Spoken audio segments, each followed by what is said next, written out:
Welcome back, folks, to part 2 on the Seiko 61196023, and we're going to be breaking down the movement, and what we're going to be looking for is any wear and tear around the barrel area. Seikos are quite notorious for having a lot of wear and tear around the barrel area. If it is worn on the main plate, then we're just going to replace the main plate outright. We're not going to rejewel it, because I've got plenty of stock of parts for this particular movement. I might as well just replace it with a new plate or a good condition used plate. So we're going to be taking the movement apart, and we're going to be placing it in these baskets which go into my Elma Super or Supra. It's one of those machines. It's an old Elma. It's a very good machine, but these are the baskets that go into the cleaning fluids and the rinsing fluids, and we're going to be breaking down the movement. So we're going to move in a little bit closer if we can. If you see my head get in the way, don't worry about it. I'm old and my eyesight is definitely going, so I have to get a lot closer to things as I get older. So we're going to use my movement holder here to secure the movement, and see you in a second. So we're going to start here on the dial side, and the first thing to remove is this small brass C-clip. Usually you just use a driver to gently prise it up. Don't go too ham-fisted in, otherwise that little C-clip will go flying. I can actually feel something underneath the movement holder there. Now the day disc obviously doesn't go and get cleaned, so that can go straight into the service tray. So now we're going to take apart all of the dial side parts. So we've got this date plate, the hour wheel, date wheel, things like that, and several of the other parts, but we're going to leave the setting parts in place.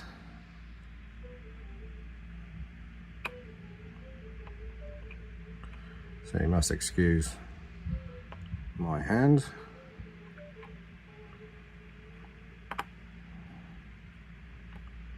Quite tricky to do this from about 1 foot away. I'm so used to being literally inches away.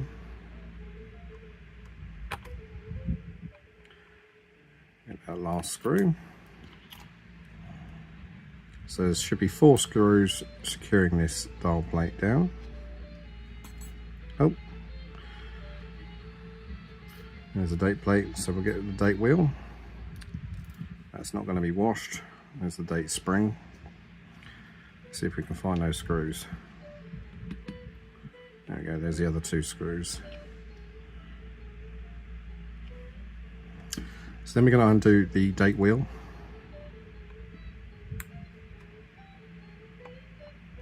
Now this part can actually vary the date finger. Sometimes it's metal, sometimes it's this plastic. Now the plastic is self-lubricating, so when assembling this wheel on the reassembly side, we don't use any lubricants at all because it's self-lubricating, and also it's perfectly safe to wash it and dry it in a heater. It's not the kind of plastic that melts at the temperatures that a dryer will use. So we've got the intermediate date wheel. That's also plastic. Sometimes that's metal, depending on which caliber it is, and that's the date wheel. Then we'll remove the hour wheel, and then we're going to remove the cannon pinion. We're going to use this tool, if I can get it in shot. This tool has pincers, and as you pull the lever, the pincers grab the cannon pinion tool.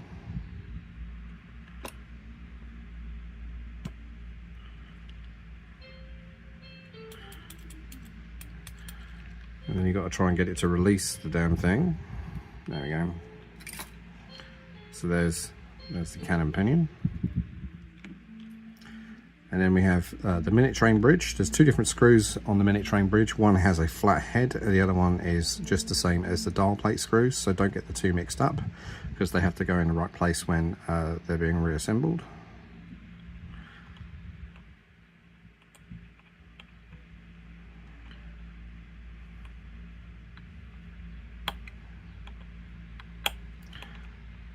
This swatch hasn't been done in quite a while. The screws are quite stiff in there.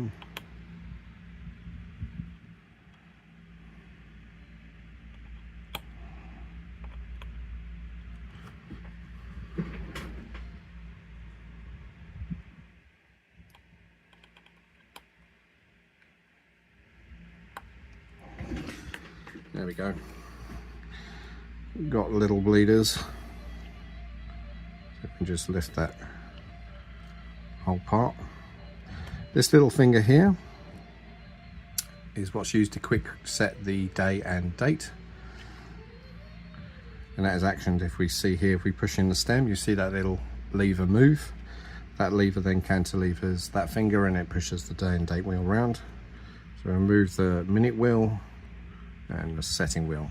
And that's what all we're going to do for the dial side. We're going to flip it over and we're going to start disassembling on the other side.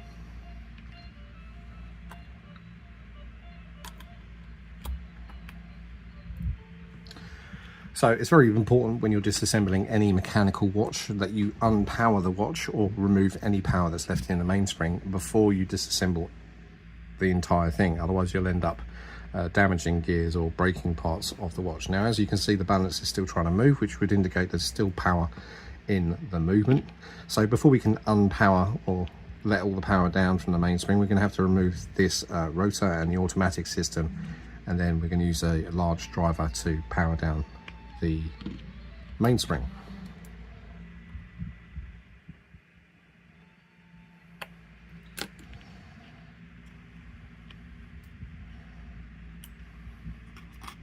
So that's the rotor.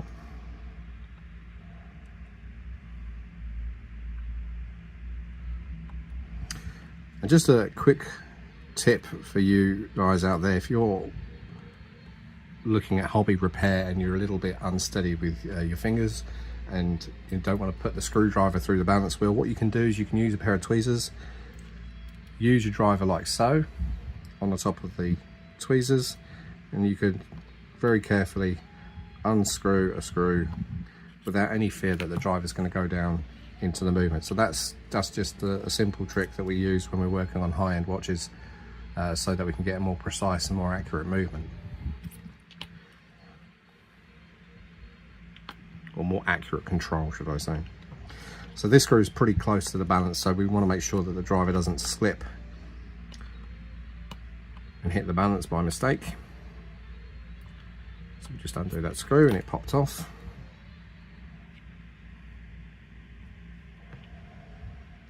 So what we're going to do is we're going to gently lift the automatic plate with the driver to try and, there we go, try and get the automatic system off. And that's the automatic system. We'll take that apart in a moment. And now we have access to the mainspring barrel and the click. So we're going to use a large driver to control the release of power from the mainspring. Excuse my fingers. Move the click out of the way and then power it down. There wasn't actually that much power left in the watch, but now we've removed that. So the next thing we can do is we can remove the balance. We can set that aside until everything else is removed, because we're going to put the balance back in place.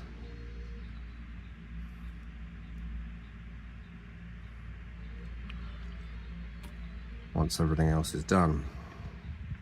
Then the next thing we can do is we can remove the pallets. So just taking care here not to slip with a screwdriver and bend the pallet fork.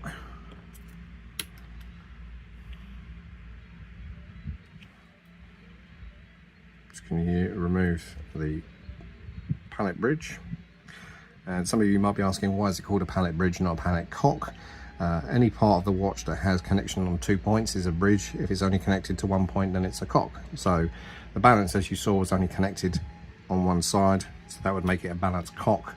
If it was like the 6139, that's a pallet bridge, a balance bridge, because it's secured on 2 sides. It bridges like a bridge does. So there we go. We remove the pallets. Now we can remove the ratchet wheel and the click.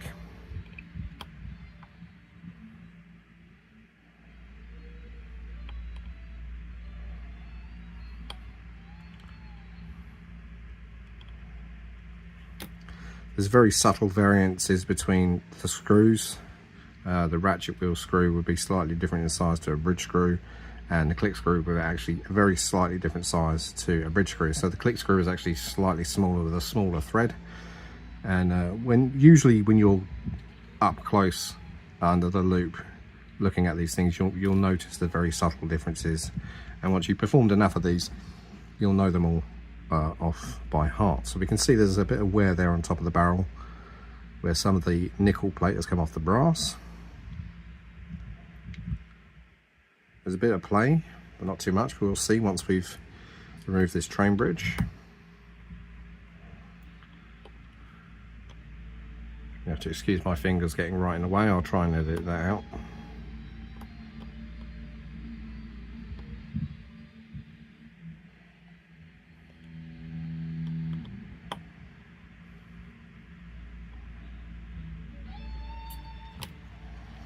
So the 3 screws there securing the train bridge. That screw hasn't come out quite far enough. There's always one, as they say. Then we just gently lift up the train bridge. I'll inspect that plate, see if that bearing's okay. Seems okay, seems the nickel's still in place, but we'll wait until it's been cleaned and we'll re-inspect it. So that's the second wheel. The third wheel, mainspring barrel. Get the escape wheel. And this part here is called the center wheel bridge, or center wheel cock, since it's only secured at one point, but we still call this a bridge, which is a bit of a strange one.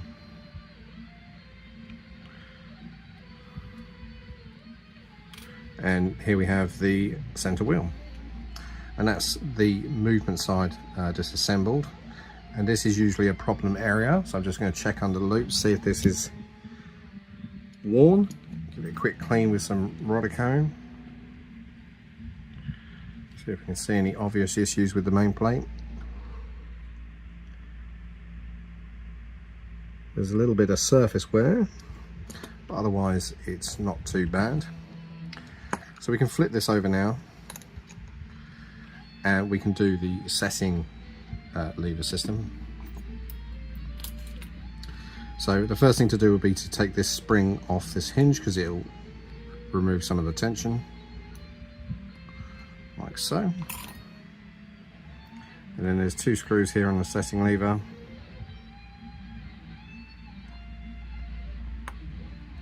Now ordinarily on Swiss watches, when you're removing the setting lever spring, the screw should be loosened first slightly and then the spring lifted off so that it doesn't fly off into the distance. With Seiko, nearly all of their setting lever springs aren't under any great tension, so that's not really likely to happen. So you can safely remove the screws and the setting lever quite easily. So this is the yoke and spring combined. Quite clever. So in Swiss watches you'll find a yoke and a yoke spring, and what Seiko have done is they combine the 2 into a single piece, simplifying the movement. And then we've got the setting bolt here. Now we can remove the stem. We'll put that in with the cleaner, and the clutch wheel. And flip the plate back over, and we'll fit the balance. Okay, so we have the balance fitted back in the main plate, and this is just the kind of practice I like to do when I'm cleaning disassembled watches, is I put the balance back in the main plate. So I just adjust the camera there, and this way the balance and partially the inside of the jewel can get cleaned whilst it's in the machine without damaging the balance itself. The jewels are cleaned by hand later on anyway, so it doesn't matter that the jewels aren't disassembled. If you want to remove the jewel settings and clean them in the machine as well, you can do, but you do risk damaging or breaking one of the pivots of the balance. So I just leave it all intact, so that can go into the tray. So we just have to disassemble the automatic bridge, which is a couple of screws.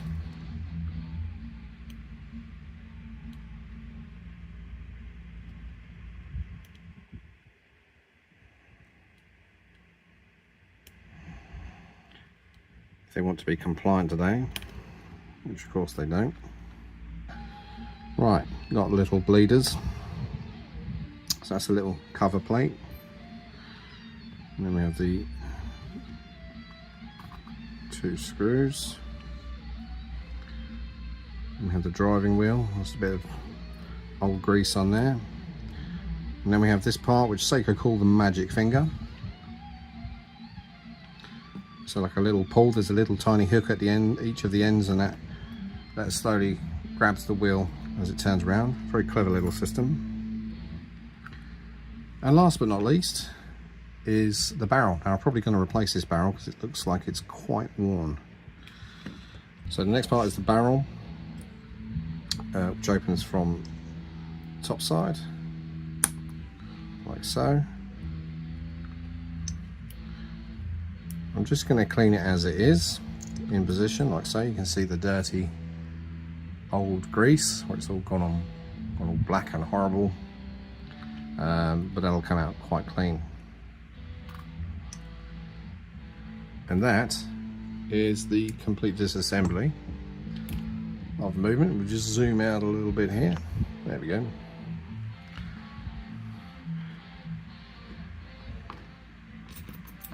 So we're just gonna put everything in the correct place, like so. That's it, that's the basket all ready. So this will go into the cleaner, be cleaned, and then when it's taken out, it'll be inspected, and then if everything's okay, it'll all be assembled, and that'll be in the next video. Any parts that I'm going to replace, I'll automatically put them in the tray so they're ready. And that's the end of part 2 for the Seiko 61196023. Hope you follow along for the next one.